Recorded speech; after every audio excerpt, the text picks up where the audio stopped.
اذ قالت امرأۃ عمران، جب کہنے لگی عمران کی بیوی، ربی اے میرے پروردگار۔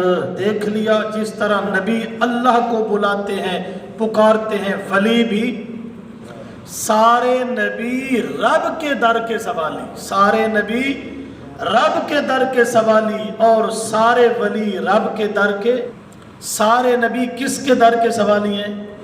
اللہ کے در کے سوالی۔ سارے نبی رب کے در کے سوالی، سارے ولی رب کے در کے سوالی۔ یہ مسئلہ سمجھ آ گیا؟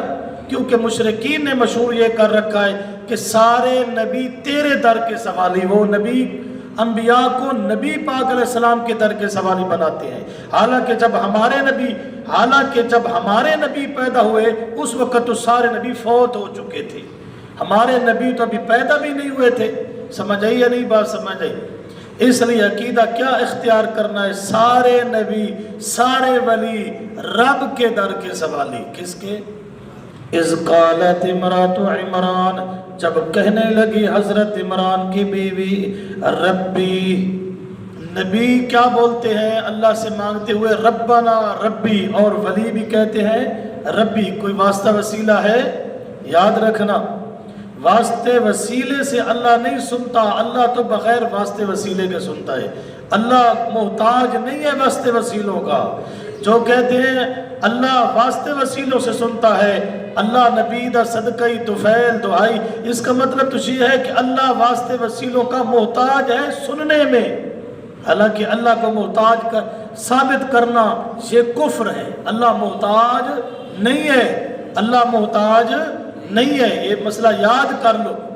مانے آگے جو کہتے ہیں اللہ نبی کا صدقے سے، یا اللہ پنجتن پاک کا وسیلہ، ان کا نظریہ ہے اللہ محتاج ہے، کہ اللہ محتاج ہے۔ کیا مطلب؟ واسطے وسیلوں کے بغیر اللہ نہیں سنتا، واسطے وسیلوں کے بغیر اللہ قبول نہیں کرتا، اللہ سننے میں، قبول کرنے میں واسطے وسیلوں کا محتاج ہے۔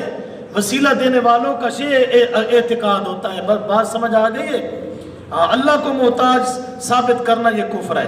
جو اپنی دعا میں اللہ رسول کا، ولیوں کا، پنجتن باغ 12 اماموں کا واسطہ وسیلہ دیتے ہیں، نعوذ باللہ وہ اللہ کو محتاج سمجھتے ہیں کہ اللہ ان چیزوں کا کیا ہے، قبول کرنے میں، دعا پکار سننے میں اللہ ان کا کیا ہے، محتاج ہے۔ یہ کفری عقیدہ ہے، واسطے وسیلے والا شرکیہ اور کفری عقیدہ ہے۔ سمجھ گئے؟ ربی اے میرے پروردگار، انی نظرت لک، بے شک میں نے نظر مانی تیرے لیے، نظر مانی تیرے لیے، اللہ میں نے منت مانی ہے، نظر نیاز مانی ہے، لاکا تیرے لیے۔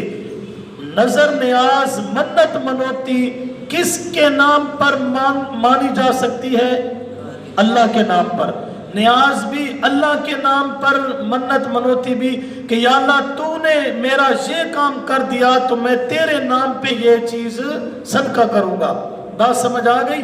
اگر وہ منت پوری ہو گئی تو نیاز اور منت کہاں دینی ہے؟ جس پر زکوٰۃ لگتی ہے، نظر نیاز منت منوتی اللہ کے نام کی، اس بندے پر کیا کر دینی ہے؟ صدقہ کر دینی ہے۔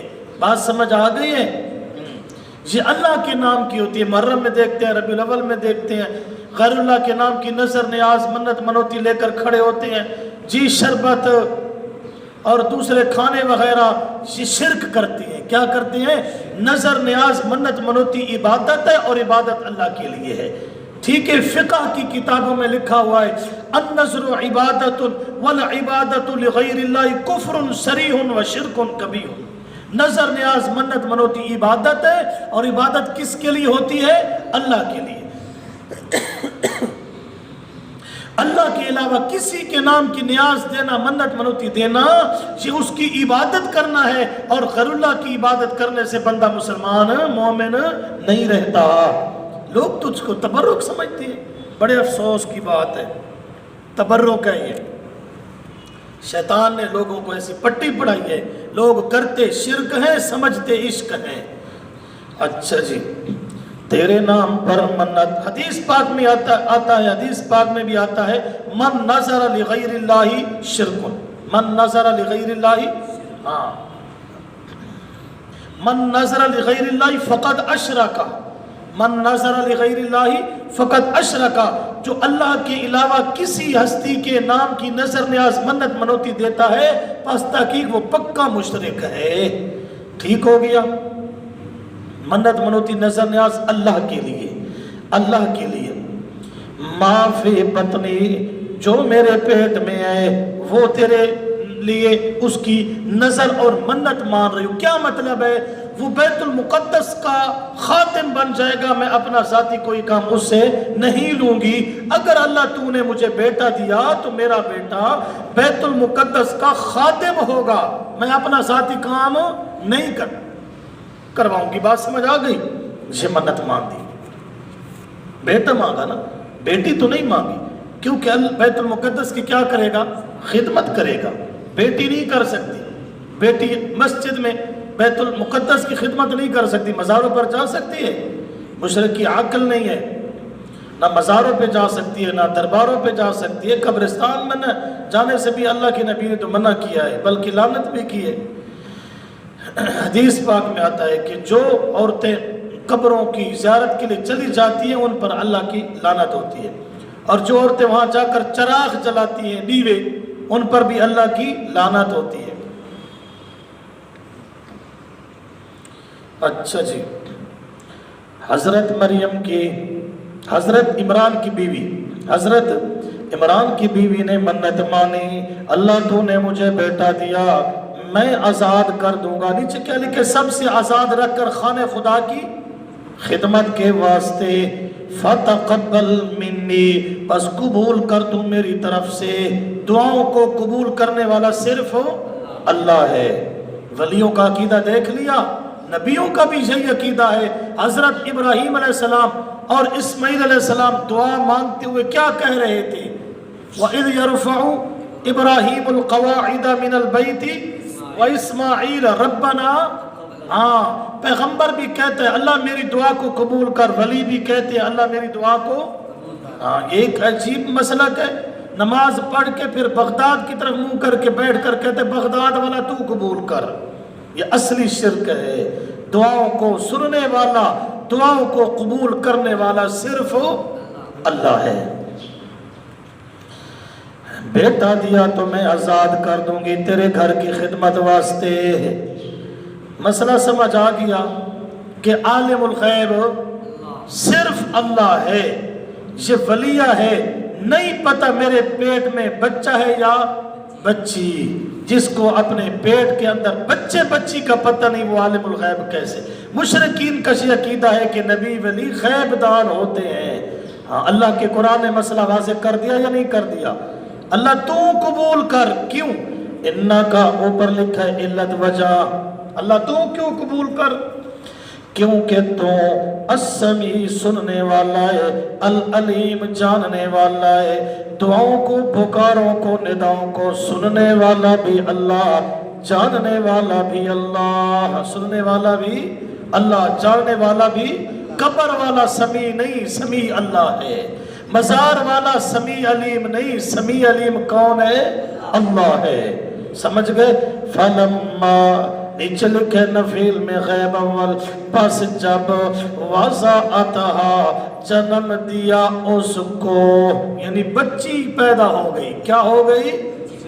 بچی پیدا ہو گئی، بچی پیدا ہو گئی۔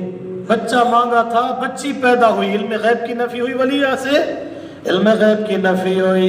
فلما وضعتها، پس جب جنم دیا اس نے اس کو، یعنی بچی کو، بچی اللہ نے دے دی، قالت، حسرت سے کہنے لگی، ربی، اے میرے پروردگار، انی، بے شک میں نے، وضعتها، جنم دیا ہے اس کو، انسا، مؤنث، بچی جنم دی ہے، واللہ اعلم بما وضعت، اللہ خوب جانتا ہے جو اس نے جنم دیا، اللہ خوب جانتا ہے اس لڑکی کی شان کیا ہے۔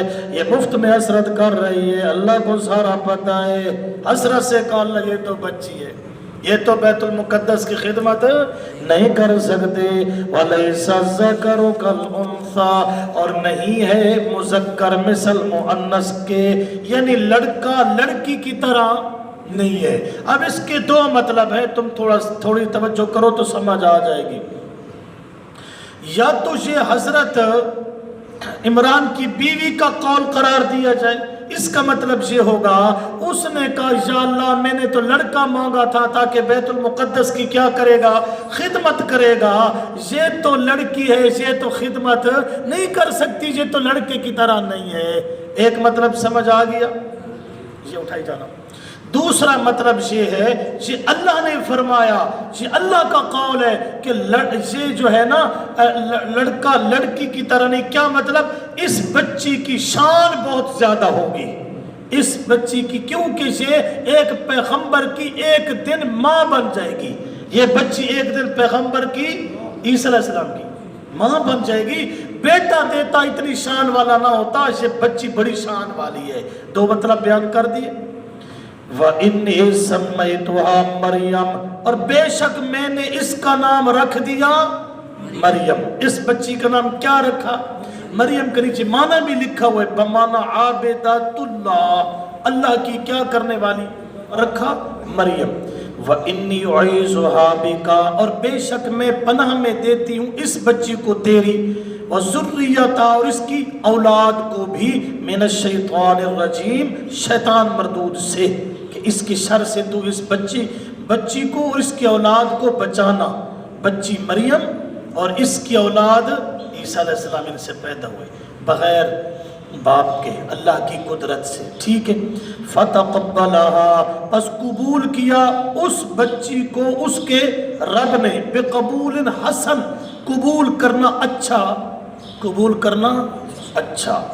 وَأَنبَتَهَا نَبَاتًا حَسَنًا، اور ویسے انبتا نبات میں نباتات اگانا ہوتا ہے نا، ہاں اگایا اس سے اللہ نے، اگانا اچھا یعنی پرورش کی، نیچے لکھا یعنی روحانی، جسمانی، اخلاقی، اللہ پاک نے اس کی نشو و نما کی، اس کو بڑھایا، پالا بہت اچھا۔ وَكَفَّلَهَا زَكَرِيَّا، اور ذمہ داری اٹھائی اس کی زکریا علیہ السلام نے کہ میں اس بچی کی خدمت کروں گا، یعنی اس کو پالوں گا۔ کلما دخل علیہ، جب کبھی داخل ہوئے حضرت زکریا علیہ السلام اس پر زکریا علیہ السلام، المحراب، محراب یعنی حجرے میں وہ ایک بچی ایک کمرے میں رہتی تھی، وہاں اللہ کی عبادت کرتی تھی۔ حضرت زکریا علیہ السلام ایک دفعہ اس حجرے میں داخل ہوئے، وجد عندها رزقا، پایا زکریا علیہ السلام نے اس بچی کے پاس رزق کو، نیچے کیا لکھے، کچھ کھانے کی چیزیں، کوئی پھل وغیرہ بے موسم پڑے تھے۔ قال، حضرت زکریا علیہ السلام نے فرمایا، یا مریم، اے مریم، انا، کہاں سے آئے ہیں، لاکا، تیرے لیے، ہاذا، یہ کہاں سے آئے ہیں، میں تیری خدمت کرتا ہوں، تیری جو ہے نا اس خدمت کی ذمہ داری تو میرے پاس ہے، یہ کون لے کر آیا، کہاں سے آ گئے؟ قالت، کہنے لگی، ہوا من عند اللہ، وہ کس کی طرف سے ہے، اللہ کی طرف سے۔ ان اللہ، بے شک اللہ کریم، یرزق، روزی دیتا ہے، من یشاء، جسے چاہتا ہے، بغیر حساب، بغیر، یہ اللہ نے دیا ہے، اللہ کی طرف سے آئے ہیں۔ کیسا خوبصورت عقیدہ تھا، یوں نہیں ہے کہ میں بہت کچھ ہوں، میرا کمال ہے، نہیں، اللہ نے دیے، اللہ دے سکتا ہے، وہ قادر ہے۔